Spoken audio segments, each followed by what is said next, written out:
पालघर पोलिसांनी वडराई येथील अनैतिक मानवी व्यापारावर मोठी कारवाई केली आहे। माहितीनुसार या कारवाईत 2 पीडित महिलांची सुटका देखील करण्यात आली आहे। तर या प्रकरणी 2 आरोपींना अटक करण्यात आली आहे।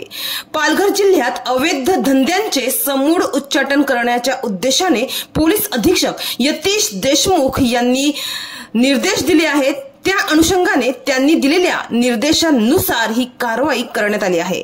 माहितीनुसार पालघर स्थानिक गुन्हे शाखेचे पोलीस निरीक्षक प्रदीप पाटील यांच्या मार्गदर्शनाखाली पथकाने 14 जुलै रोजी गुप्त बातमीदारांकडून मिळालेल्या माहितीच्या आधारे वडराई या भागात सापळा रचला होता।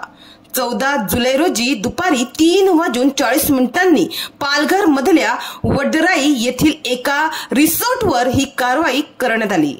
यावेळी पोलिसांकडून डमी ग्राहक म्हणजेच बनावट ग्राहक बनवून वडराईच्या एका रिसॉर्टवर पाठवण्यात आले।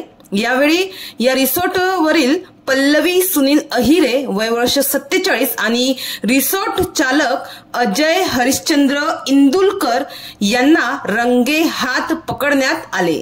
हे दोघे आरोपी 2 पीडित महिलांना वेश्या व्यवसायासाठी प्रवृत्त करून पुरुष ग्राहकांना पुरून त्यातून मिळणारी कमाई स्वतःच्या उपजीविकेसाठी वापरत होते। तर या प्रकरणी सातपाटी सागरी पोलीस ठाण्यात अनैतिक व्यापार प्रतिबंधक अधिनियम 1956 चे कलम 3, 4 व 5 प्रमाणे गुन्हा दाखल करण्यात आला आहे। तर या दोन्ही आरोपींना तात्काळ अटक करण्यात आली असून गुन्ह्याचा पुढील तपास पालघर स्थानिक गुन्हे शाखेचे सहाय्यक पोलीस निरीक्षक अनिल भटकर हे करीत आहेत।